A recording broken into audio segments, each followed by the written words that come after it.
আসসালামু আলাইকুম রহমতুল্লাহি ওয়া বারাকাতুহু। এই মুহূর্তে যে যেখানে আছেন, যে অবস্থায় আছেন, সবারই সুস্থ এবং সুন্দর জীবন কামনা করতেছি।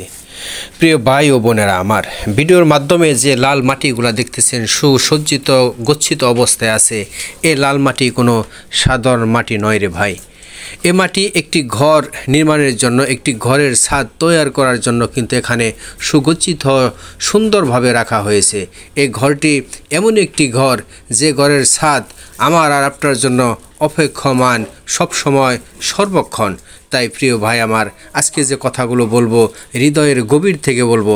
আশা করি আপনাদের কথাগুলো ভালো লাগবে। যদি ভালো লেগে থাকে তাহলে শেয়ার করে দিবেন। প্রিয় ভাই, এই যে ঘরটি দেখতেছেন, এই ঘরটি আপনার আমার সবার জন্য অপেক্ষা করতেছে। প্রতিদিন তারা বলতেছে তোমরা আমার কাছে আসবে, কিন্তু আসার আগে আমার সামান তৈরি করে নিয়ে এসো। এই ঘর এমনই ঘর যে ঘরের মধ্যে কোনো জানালা থাকবে না, কোনো দরজা থাকবে না, কোনো বিছানা থাকবে না, কোনো আলো থাকবে না, শুধু অন্ধকার আর অন্ধকার। সেই অন্ধকার ঘরে আলো জ্বালাতে আমাকে আপনাকেই চেষ্টা করতে হবে। এই ঘরের আলো জ্বালানোর জন্য আর কেউই থাকবে না, শুধু আমার আর আপনারই চেষ্টা করতে হবে।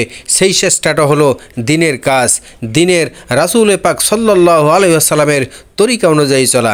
প্রিয় ভাই ও বোনেরা আমার, এ ঘরটি এমন একটি ঘর, এ ঘরের সম্পর্কে হযরত মা ফাতেমা কিন্তু রাসূল সাল্লাল্লাহু আলাইহি সাল্লামকে নিয়ে যে বাণী পেশ করেছিলেন, এটা কিন্তু আপনারা সবাই জানেন। এখানে নতুন করে আর আপনাদের সে ঘটনা আর উত্থাপন করতে চাই না। সেটা হলো এই ঘরকে উদ্দেশ্য করে বলেছিল, এ ঘরে কাকে রাখা হচ্ছে, কে যাচ্ছে, তার সাথে যেন দুর্ব্যবহার না করা হয়। কিন্তু প্রতি উত্তরে ঘর যে উত্তর করেছিল, যে জবাব দিয়েছিল, সেই জবাবের কথা মনে হলে কিন্তু শরীরে লোম দাঁড়িয়ে যায়। তাই প্রিয় ভাই আমার, আপনারা জানেন, আপনারা অনেক জ্ঞানী। তাই আসুন আমরা নিজের ঘরের আলোর ব্যবস্থা আমরা নিজেরাই করে ফেলি। এ ঘরটি এমন একটি ঘর যে ঘর শুধু সাপ বিচ্ছুর ঘর, যে ঘর শুধু আজাব আর আজাব।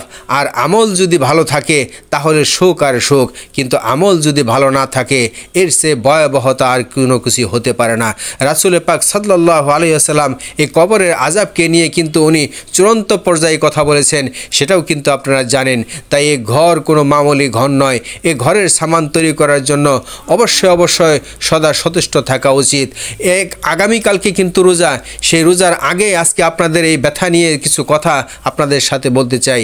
আজকে যে ঘরের যে বাসিন্দা, আজকে যে ঘরের যে মালিক, সে কিন্তু আজকে আমাদের ছেড়ে সবাইকে ছাড়িয়ে, সবাইকে কাঁদিয়ে, সবার চোখের পানি মুছে অশ্রুসিক্ত করে কিন্তু সে আজকে দুনিয়া থেকে বিদায় নিয়েছে। প্রিয় ভাই আমার, এরকম বিদায় আমাকে আপনাকে সবাইকেই নিতে হবে। আপনারা ভিডিওতে দেখতেছেন যে এখানে যারা আছে, গ্রামবাসী এলাকাবাসী যারা আছে, সবাই কিছু আবেগ আত্মুল্ল হয়ে তাকে দেখতে আসতেছে। সেই ঘরের বাসিন্দা, সেই পরপারে সেই লম্বা যাত্রীর পথযাত্রীর, সেই লম্বা পথের পথযাত্রী আজকে আমাদের সেই রুহুল আমিন ঢিলার, উনি কিন্তু আজকে এই দুনিয়ার মায়া ত্যাগ করে আল্লাহর ডাকে সাড়া দিয়ে কিন্তু উনি পরপারে পাড়ি জমিয়েছেন। প্রিয় ভাই আমার, এ পাড়ি জমানো কিন্তু আমাকেও একদিন দিতে হবে, আপনাকেও একদিন দিতে হবে। দেখেন তার প্রিয় তার সহধর্মিনী, উনি কান্নায় আত্মফল হয়ে পড়তেছে। ওনার মতো আরও অনেক নারী কিন্তু বিধবা হয়েছেন। কিন্তু কেন বিধবা হয়েছেন? কারণ এটা আল্লাহ তাআলার হুকুম, আল্লাহ তাআলার আদেশ। এখানে যে খোলা জায়গাটা দেখতেছেন, এখানেই তার শেষ বিদায়ের ঘানি টানা হবে, এখানেই তাকে জানাজা পড়া হবে। প্রিয় ভাই আমার, প্রিয় বোন আমার, এরকম একটি জানাজা আমার আর আপনার জন্য অপেক্ষা করতেছে সর্বদা, সর্বোপরি সবসময়। তাই আসুন আল্লাহর ভয় হৃদয়ের ভিতরে লালন করি, রাসূলুল্লাহ সাল্লাল্লাহু আলাইহি ওয়াসাল্লামের তরিকা অনুযায়ী চলার জন্য চেষ্টা করি। আজকে দেখে এখানে সবাই গালে হাত দিয়ে অত্যন্ত শোকাহত অবস্থায় অপেক্ষমান আছে। সবাই কিন্তু ব্যথিত চিত্তে এখানে বসা আছে, খাটিয়াতে শুয়ে আছে সেই আমাদের পথযাত্রী। কিন্তু উনি কিন্তু সবাইকে বলতেছে, সবাইকে ডাকতেছে, শুনো তোমরা এভাবে বসে আছো কেন, তোমরা আমার দুটি কথা শুনো। কিন্তু তার কথা কিন্তু আমরা কেউ শুনতেছি না। কিন্তু সেই কিন্তু তার আত্মা কিন্তু কিন্তু সবার কাছে ঘুরে বেড়াচ্ছে, তোমরা এরকম করতেছো কেন? তোমরা কেন মাটির ঘর তৈরি করতেছো? তোমরা কেন সুবার বাঁশ কাটতেছো? তোমরা কেন দলবদ্ধ হয়ে আজকে আমার বাড়িতে এসেছো? তোমাদের তো আমি ডাকিনি, কিন্তু তারপরও তোমরা কেন এখানে এসেছো? এ কথা কিন্তু ওই পথযাত্রী কিন্তু আমাদের কাছে বলতেছে, ভাই আমরা জানাইছি না। আবেগ আত্মলা হয়ে দেশ থেকে দেশান্তরে কিন্তু ভিডিও দেখাচ্ছে, এ দেখাই কিন্তু শেষ দেখা। আর কোনোদিন তাকে দেখা যাবে না, আর কোনোদিন তার সাথে কথা বলা যাবে না, আর কোনোদিন সেও আমাদের সাথে কথা বলবে না। এটাই তার শেষ বিদায়, এটাই তার শেষ বিছানা, এটাই তার শেষ খায়। সেই পালকি, যে পালকি আমার আর আপনার জন্য নির্ধারিত করা আছে, এ পালকিতেই করে সে, দেখেন কিছুক্ষণ আগেও সে বারিন্দায় ছিল, তার আগে কিন্তু সে ঘরে ছিল। ঘর থেকে তাকে বারিন্দায় আনা হয়েছে, বারিন্দা থেকে তাকে দুয়ারে গোসল করানো হয়েছে, গোসল করানোর পরে তাকে রোদের জন্য কিন্তু গাছের তলায় ছায়া তলে রাখা হয়েছে। তাকে কিন্তু আর পুনরায় কখনো ঘরে নেওয়া হবে না। এখান থেকে তাকে জানাজার আনা হবে, সেই জানাজার মধ্যে থেকে তাকে চির বিদায় দিয়ে সেই ঘরে তাকে চির যে তার যে যে নির্দিষ্ট যে ঘর, সেই ঘরে কিন্তু তাকে দিয়ে দেওয়া হবে। দেখেন এভাবে জানাজা শেষে সবার যখন একত্রিত হয়ে যাচ্ছে, তাকে তার সেই আপন ঠিকানায় নিয়ে যাচ্ছে সেই চারবেহারার পালকি করে, যে পালকিতে তার আপনজন, তার সন্তান, তার আপন কাছে রক্তের লোকেরাই কিন্তু সেই খাটিয়ার যাত্রী, তারা কিন্তু তাকে কাঁধে করে শেষ বিদায়ের মতো তাকে শেষ বিদায় জানিয়ে কিন্তু তাকে নিয়ে যাচ্ছে। প্রিয় ভাই ও বোনেরা আমার, এরকম লোক একদিন আমাকে আপনার জন্যও কিন্তু অপেক্ষা করবে, তারা এসে আমার আর আপনার জানাজা পড়বে। কিন্তু মূল কথা হলো আমরা কি করলাম, আমরা আমাদের জন্য কি করলাম। তাই আমরা আমাদের জন্যই ভাবা উচিত যে পরপারে যে আমরা যাব, আল্লাহ তাআলার সামনে যে দাঁড়াবো, সেই দাঁড়ানোর মতো হিম্মত আমাকে আপনাকে রাখতে হলে রাসূলুল্লাহ সাল্লাল্লাহু আলাইহি ওয়াসাল্লামের তরিকার কোনো বিকল্প নেই, বিকল্প কোনো ব্যবস্থা নেই, হতে পারে না, থাকতে পারে না। দেখেন যে সুবার বাঁশ অপেক্ষামান, যে সুবার বাঁশ অপেক্ষা করতেছে আমার আর আপনার জন্য, সেই বাঁশ কিন্তু অবশ্যই অপেক্ষা করতেছে।